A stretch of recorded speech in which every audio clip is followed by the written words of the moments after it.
Hello, नमस्कार साथियों। मैं आपका साथी संजय रतिवा। आज की क्लास का प्रारंभ एक अच्छे से मोटिवेशन कोट के साथ करते हैं। कड़ी से कड़ी जोड़ते जाओ तो जंजीर बनती है, मेहनत पे मेहनत करते जाओ तो तकदीर बनती है।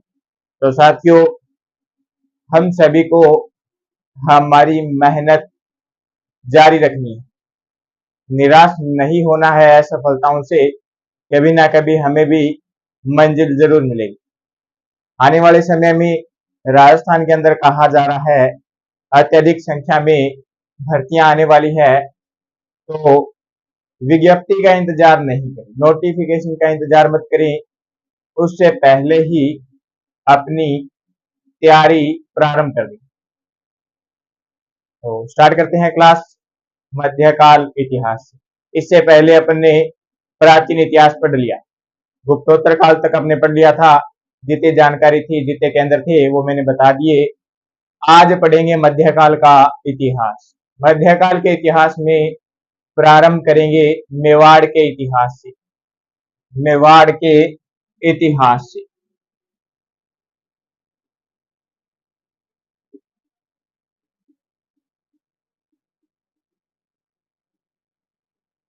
जैसे ही मेवाड़ का नाम आता है, हमें पता होना चाहिए कि मेवाड़ का क्षेत्र कहां कहां तक था, मेवाड़ में कौन सा क्षेत्र आता है। तो अपने राजस्थान के जो नीचे के भाग में क्षेत्र है, वो लगभग मेवाड़ में आते हैं, दो क्षेत्र को छोड़ के। तो हम देखते हैं मेवाड़ का भौगोलिक विस्तार। भौगोलिक विस्तार सबसे पहले नाम याद करेंगे अपन चित्तौड़, इसके बाद में उदयपुर,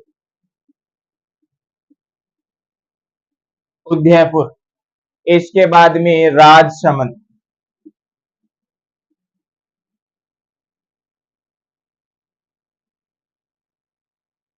प्रतापगढ़ व भीलवाड़ा। मैंने अभी बोला राजस्थान के मैप के अंदर जो नीचे के क्षेत्र आते हैं, वो नीचे के क्षेत्र ये क्षेत्र ही है। ध्यान रहे, जब हम इन क्षेत्रों को थोड़ा स्पीड में बोलते हैं तो हम बोलते हैं चित्तौड़गढ़, उदयपुर, राजसमंद, बांसवाड़ा, प्रतापगढ़ और डूंगरपुर, इसको साथ में बोल देते हैं। ध्यान रहे, ये 5 क्षेत्र आते हैं, चित्तौड़गढ़, उदयपुर, राजसमंद, प्रतापगढ़, भीलवाड़ा। डूंगरपुर, सॉरी, डूंगरगढ़, बांसवाड़ा, ये जो क्षेत्र है डूंगरपुर, हाँ डूंगरपुर, ये जो क्षेत्र है दोनों के दोनों, ये क्षेत्र मेवाड़ के भौगोलिक विस्तार में नहीं आते। ये दोनों के दोनों क्षेत्र जो आते हैं वो वागड़ में आते हैं। जब अपन वागड़ पढ़ेंगे तो इन क्षेत्रों की बात करेंगे, डूंगरपुर व बांसवाड़ा। अभी मेवाड़ के भौगोलिक विस्तार की बात कर रहे हैं, चित्तौड़गढ़, उदयपुर, राजसमंद, प्रतापगढ़, भीलवाड़ा, ये 5 क्षेत्र मेवाड़ में आते थे। अब कहा और कब की बात करेंगे मेवाड़ के अंदर, तो इन 5 क्षेत्रों के अंदर की बात करेंगे। इनमें से वो स्थान कहीं ना कहीं होगा। मेवाड़ पे वापस चलते हैं। मेवाड़ के कुछ अन्य नाम मिलते हैं जिन्हें प्राचीन नाम बोला जाता है। तो देखते हैं मेवाड़ के प्राचीन नाम कौन कौन से हैं। पहले इस मेवाड़ को मेदपाट बोला जाता था, मेदपाट। इस मेदपाट के लिए कहा जाता है कि यहाँ पे मेर जाति होने के कारण इसे मेदपाट बोला गया। फिर कुछ और मिलता है कि ये मेर नहीं मेद ही थी, ये मेर नहीं मेद ही थे, और कुछ इन्हें मेव बताते हैं। इन तीनों के कारण इसे मेदपाट कहा जाता है। ये जो क्षेत्र है पहाड़ी क्षेत्र होने के कारण इसका एक नाम और मिलता है, प्रागवाट।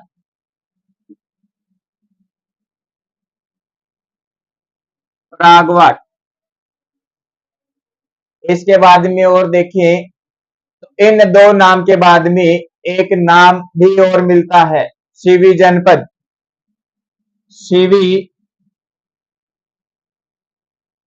जनपद, यह नाम भी मिलता है। अब बात करते हैं सीवी जनपद कैसे नाम पड़ा। जब सिकंदर पंजाब में आक्रमण करता है तो पंजाब के अंदर ये सीवी जनपद था। वहां के सीवी जनपद के जो लोग थे, सीवी लोग थे, वो पंजाब से नीचे की ओर उतरते हैं, नीचे अपना राजस्थान, और राजस्थान से वो मेवाड़ के क्षेत्र में आ जाते हैं। इस कारण इस मेवाड़ का नाम सीवी जनपद पड़ा। तो ध्यान रखना, भौगोलिक विस्तार क्षेत्र एक बार दोबारा बोल देता हूं, चित्तौड़गढ़, उदयपुर, राजसमंद, प्रतापगढ़, भीलवाड़ा। प्राचीन नाम की बात करें, मेदपाट, प्रागवाट और सीवी जनपद। ये तीन प्राचीन नाम है मेवाड़ के। अब मेवाड़ में आगे वंश की बात करते हैं। कौन सा वंश था मेवाड़ में?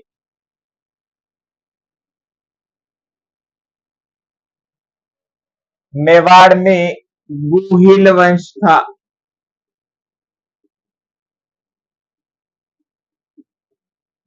इस गुहिल वंश पे बात करते हैं। गुहिल वंश के लोगों के बारे में कहा जाता है, जो गुहिल थे अलग अलग विद्वान अलग अलग क्षेत्र से संबंधित बताते हैं। जैसे एक विद्वान है जेम्स टोड। जेम्स टोड देखते हैं गुहिलों के बारे में क्या कहता है। जेम्स टोड बताता है ये जो गुहिल है ये गुजरात के वल्लभी क्षेत्र से आए हैं। गुजरात की वल्लभी से आए हैं। वल्लभी का राजा था शीलादित्य।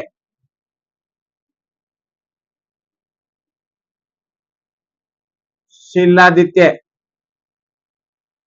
इस शीलादित्य की जो पत्नी है, रानी है, वो है पुष्पावती।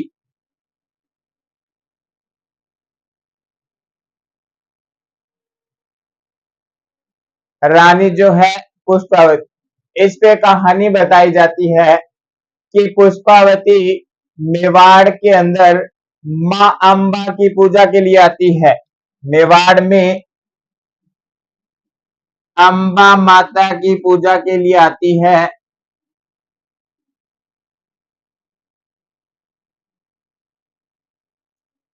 पूजा करके जब वापस जाती है तो इस रानी पुष्पावती को बीच में ब्राह्मण मिलता है रास्ते के अंदर। वो ब्राह्मण कहता है कि पुष्पावती जी, महारानी जी, आप वापस न जाएं वल्लभी में। पूछती है क्या कारण, आप मुझे जाने से किस लिए रोक रहे हो। ब्राह्मण बताता है कि पीछे से वल्लभी पे आक्रमण होता है और युद्ध होता है। युद्ध के अंदर आपके पति देव शीलादित्य जो है वो मारे जाते हैं। शीलादित्य जो है मारे जाते हैं। अगर आप गए, आपके साथ भी पता नहीं दुश्मन क्या करे। अन्य जो रानियां थी वो राजाओं के साथ सती हो गई। पुष्पावती भी बोलती है तो मैं भी जाके शीलादित्य के साथ सती होंगी। लेकिन सती होने से पहले ब्राह्मण ज्ञात करवाता है आप अभी जिस अवस्था में है वो अवस्था गर्भवती की है। और गर्भवती अवस्था के अंदर सती नहीं हो सकती। पुष्पावती जब तक बच्चा जन्म नहीं लेता है तब तक यहीं पे रहती है मेवाड़ के क्षेत्र में। और पुष्पावती से एक बच्चा जन्म लेता है, वह बच्चा होता है गुहिल। उसे नाम दिया गया गुहिल। इस बच्चे को उस ब्राह्मण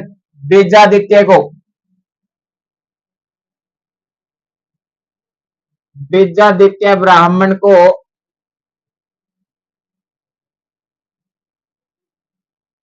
सौंप कर चले जाते हैं और जाके सती हो जाती है। बीजादित्य ब्राह्मण इस बच्चे का जो लालन पालन करता है, इसे पालता है, रखता है। बीजादित्य को खतरा था कहीं हम पे भी बाहर से आक्रमण न हो जाए। इस बच्चे का जो लालन पालन है वो गुफा के अंदर होता है। जो गुफा है वो गुफा है केव गुफा। केव गुफा के अंदर लालन पालन होता है। गुफा में पलने के कारण इस बच्चे का नाम रख दिया गोहिल। इसका अन्य नाम भी मिलता है, गुहादित्य, गोहिल, गुहा, ऐसे नाम मिलते हैं इसके। इस गोहिल ने ही मेवाड़ के अंदर गोहिल वंश की स्थापना की। ध्यान रखना, गोहिल वंश की स्थापना गोहिल। लेकिन फिर इन्हें कुछ अलग क्षेत्र से बताया जाता है, कहा जाता है ये आनंदपुर से थी। वडनगर,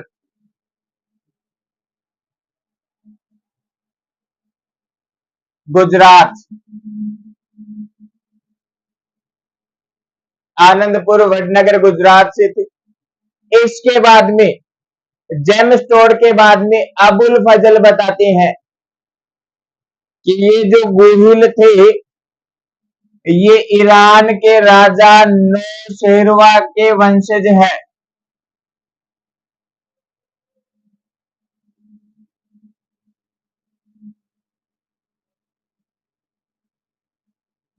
अबुल फजल ये बताते हैं ईरान का राजा है एक,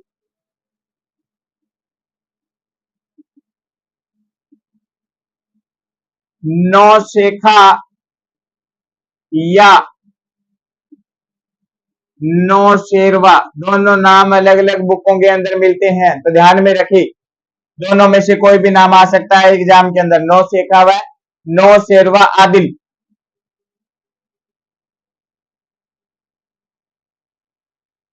इनके वंशज बताते हैं। फिर सूर्यवंशी बताया जाता है कि ये सूर्यवंशी थे। सूर्यवंशी हिंदू अपने आप को गोहिल बताते हैं कि हम सूर्यवंशी हैं। और देखते हैं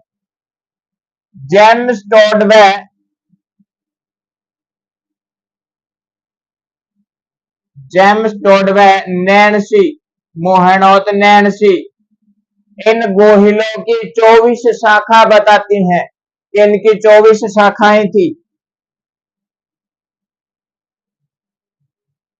24 शाखाएं थी। और ये बात नैन्सी रिखियात के अंदर भी लिखी हुई है कि गोहिल वंश की 24 शाखाएं थी। 24 शाखाओं के बारे में बात करें तो इनकी शाखाएं, जैसे बड़ी बड़ी शाखाएं हैं वो मैं आपको बता देता हूं।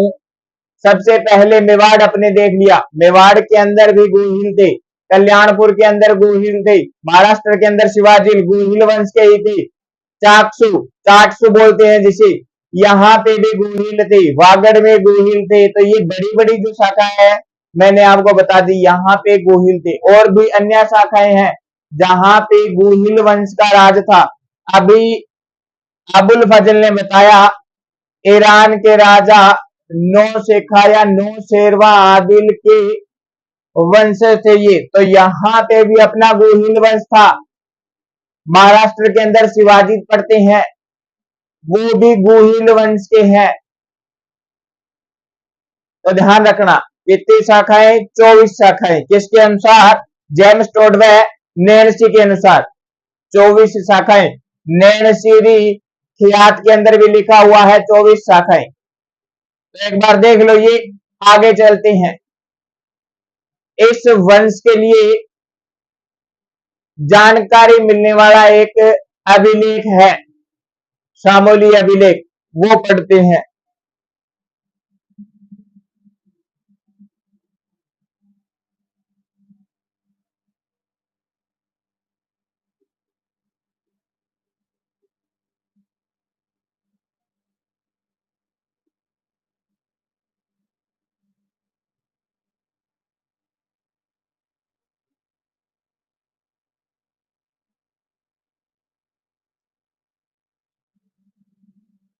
शामोली अभिलेख पढ़ते हैं। 646 ईस्वी का अभिलेख है। विद्वान हुए गौरी शंकर हीराचंद ओझा, जिनको ये अभिलेख मिलता है। गौरी शंकर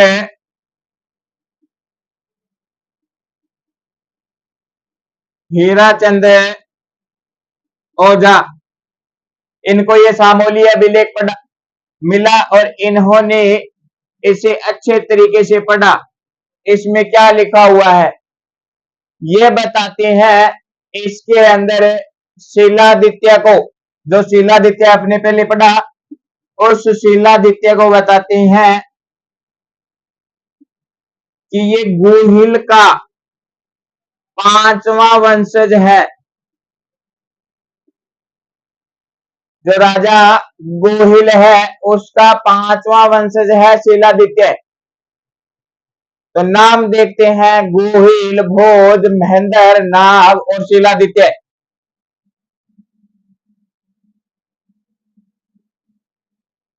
गोहिल,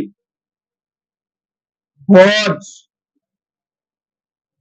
महेंद्र, नाग और 5वां राजा शिलादित्य। इस शिलादित्य का जो टाइम पीरियड है ये 646 माना गया है।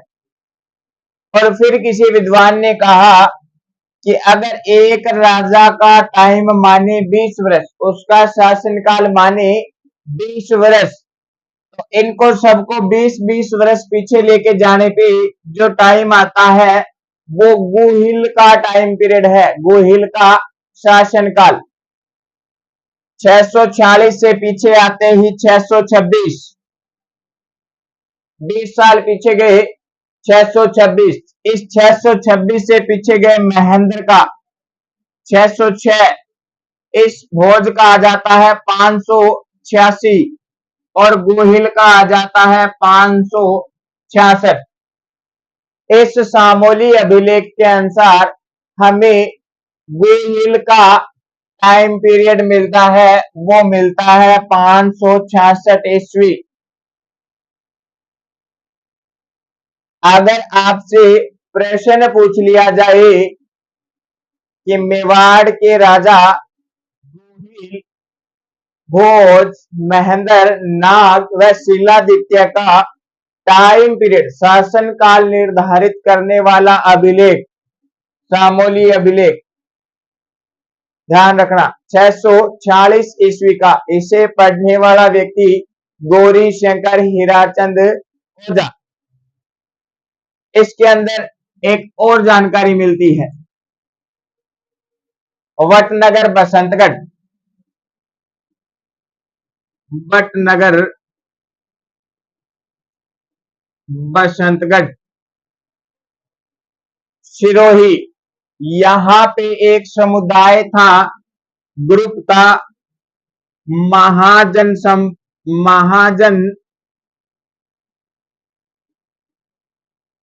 समुदाय। ये समुदाय जो है सिरोही से मेवाड़ में आता है। मेवाड़ में आने के बाद में इस समुदाय का मुख्य व्यक्ति होता है महत्तर जयंतक। महत्तर जयंतक, इस व्यक्ति ने महाजन समुदाय अपने ग्रुप वालों से वार्तालाप की और वार्तालाप करने के बाद में हमारे मेवाड़ के अंदर मंदिर बनवाता है, एक अरण्यवासिनी का मंदिर, जिसे वर्तमान में जावर माता कहा जाता है।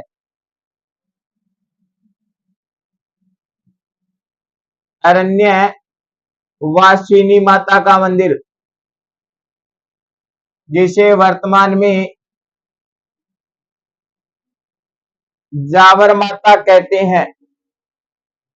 इस मंदिर का निर्माण करवाने वाला व्यक्ति महाजन संप्रदाय का मुखिया महत्तर जैन तक। काफी बड़ा मंदिर है ये। कहा जाता है इस मंदिर के अंदर 18 प्रकार के गायक रहते थे, गाने बजाने वाले। ढोल मजीरा शहनाई ऐसे वाद्य यंत्र व गाने वाले 18 प्रकार के गायक रहते थे इस मंदिर में। मंदिर का निर्माण करवाने के बाद में इस महत्तर जैन तक ने देवबुक नामक स्थान पे अपने आप को अग्नि में समर्पित कर दिया, अग्नि स्नान कर लिया। देवबुक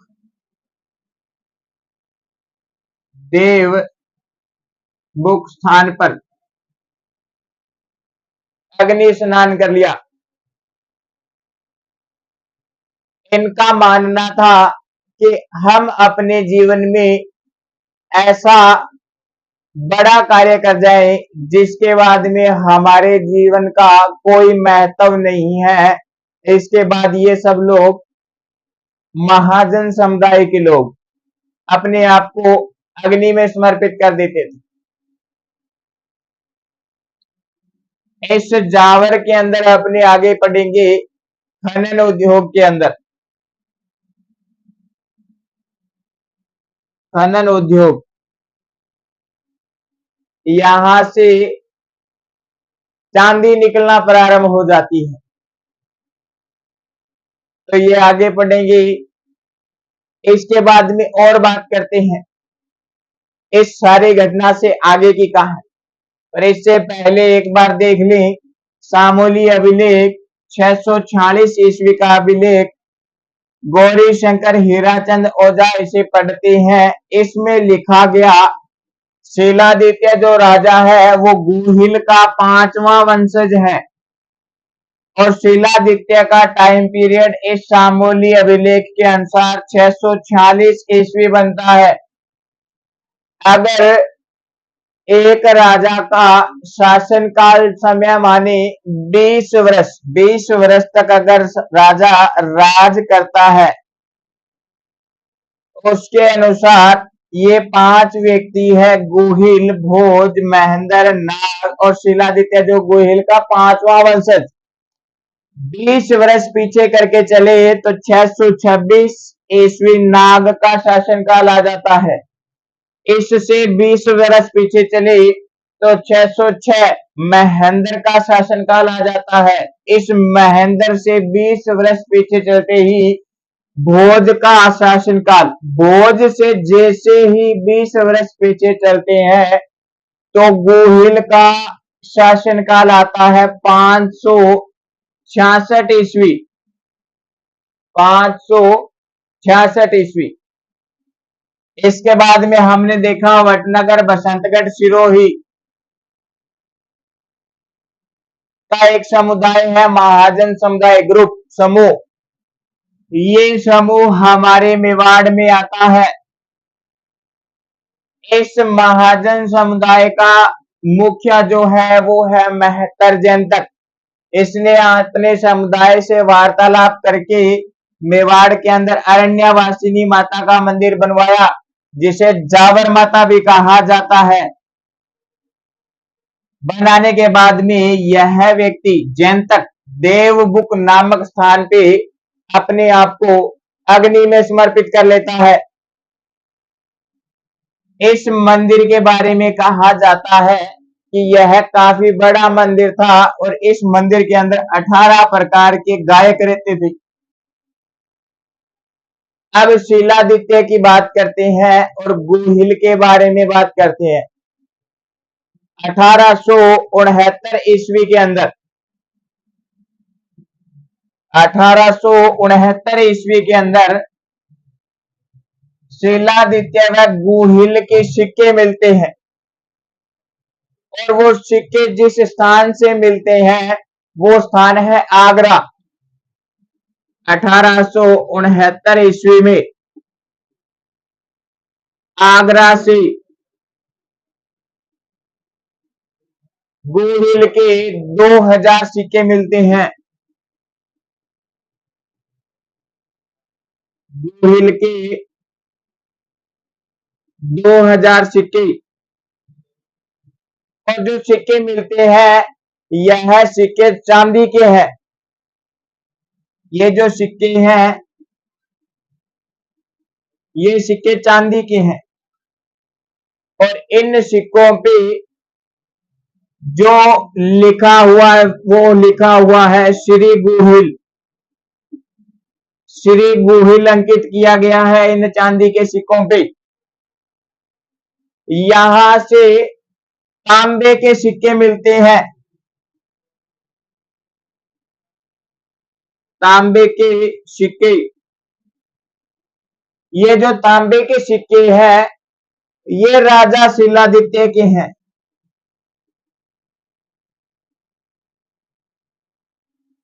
शिलादित्य के।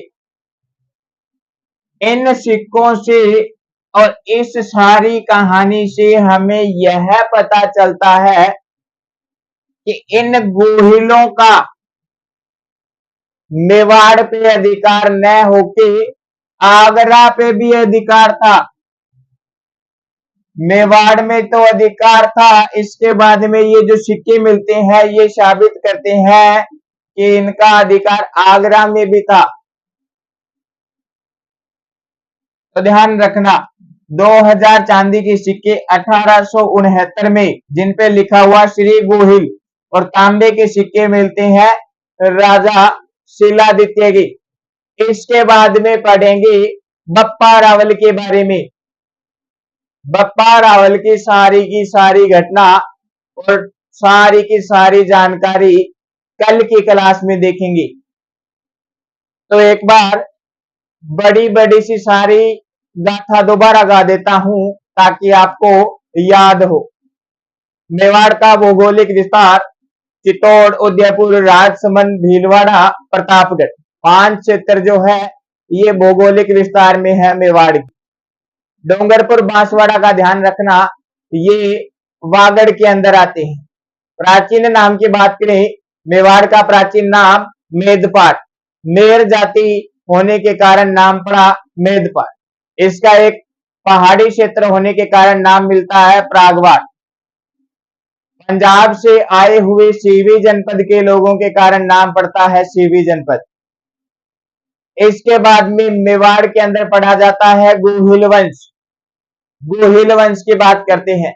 अलग अलग विद्वानों ने इन्हें अलग अलग स्थान से आया हुआ बताते हैं। जेम्स टोड बताता है गुजरात का क्षेत्र वल्लभी। वल्लभी का राजा था शिलादित्य। शिलादित्य की रानी थी पुष्पावती। पुष्पावती हमारे मेवाड़ क्षेत्र में मां अंबा की पूजा के लिए आती है। वापस जाते समय इन्हें बीजादित्य नामक ब्राह्मण मिलता है। वो बताता है कि आप वल्लभी ना जाएं। आक्रमण हुआ है, शिलादित्य मारे गई। उस समय यह गर्भवती थी। यह रुकते हैं, इनके कोख से बच्चा उत्पन्न होता है। बच्चे के जन्म लेने के बाद में यह वापस जाती है और क्षति हो जाती है। वह बच्चा गुफा में लालन पालन पलने के बाद उसका नाम पड़ता है गुहा। जो गुफा थी वो केव गुफा थी ऐसा कहा जाता है। लालन पालन करने वाला व्यक्ति बीजादित्य ब्राह्मण आनंदपुर वटनगर से आए हुए बताते हैं। आनंदपुर गुजरात का क्षेत्र है। अबुल फजल इन्हें ईरान का राजा नौशेखा आदिल या नौशेरवा खां आदिल की वंशज बताते हैं। इन्हें सूर्यवंशी हिंदू बताया जाता है। जेम्स टोडवे नैन्सी मोहनोत नैन्सी बताते हैं गोहिल की 24 शाखाएं थी। गोहिल वंश की 24 शाखाएं थी। ये जो शाखाएं अपनी एक शाखा मेवाड़ में पड़ी है, वागड़ में थी चाकसू जिसे चाटसू कहते हैं। कल्याणपुर महाराष्ट्र के अंदर शिवाजी गोहिल वंश के हैं। नेपाल के अंदर थे, आगे मैं बताऊंगा जैसे अपन पढ़ते जाएंगे। नेपाल में भी राजा पढ़ेंगे। उसके बाद में सामोली अभिलेख मिलता है 666 ईस्वी का। गौरीशंकर हीराचंद ओझा इसे पढ़ते हैं और इसमें लिखा गया है शिलादित्य गोहिल वंश का 5वां पुत्र था, 5वां वंशज था जिनसे टाइम पीरियड निर्धारित होता है। अगर एक राजा ने 20 साल शासन किया तो गोहिल का शासन निकल के आता है 566। 5 जो वंशज थे, पहला वंशज गोहिल, दूसरा भोज, तीसरा महेंद्र, चौथा नाग, पांचवा शिलादित्य। फिर वटनगर, बसंतगढ़, सिरोही से महाजन समुदाय आता है मेवाड़ के अंदर, जिसका मुखिया होता है महत्तर जनतक। यह समुदाय से वार्तालाप करके हमारे मेवाड़ के अंदर आरण्यवासिनी माता का मंदिर बनवाता है, जिसे वर्तमान में जावर माता कहा जाता है। यह मंदिर इतना बड़ा था कि इसके अंदर 18 प्रकार के गायक रहते थे। महत्तर जंतर मंदिर बनवाने के बाद में देवमुख स्थान पे अपने आप को अग्नि के अंदर प्रवेश कर लेते हैं, अग्नि स्नान कर लेते हैं। जावर के अंदर बाद में चांदी निकलना प्रारंभ हो गई थी। इसके बाद में आगरा के अंदर गोहिल के 2000 सिक्के मिलते हैं 1869 के अंदर, चांदी के सिक्के जिन पे लिखा हुआ श्री गोहिल। शिलादित्य के सिक्के मिलते हैं तांबे के सिक्के। तो आज की सारी क्लास हम यहीं समाप्त करते हैं। आशा करता हूं आपको मेरी यह क्लास अच्छी लगी होगी।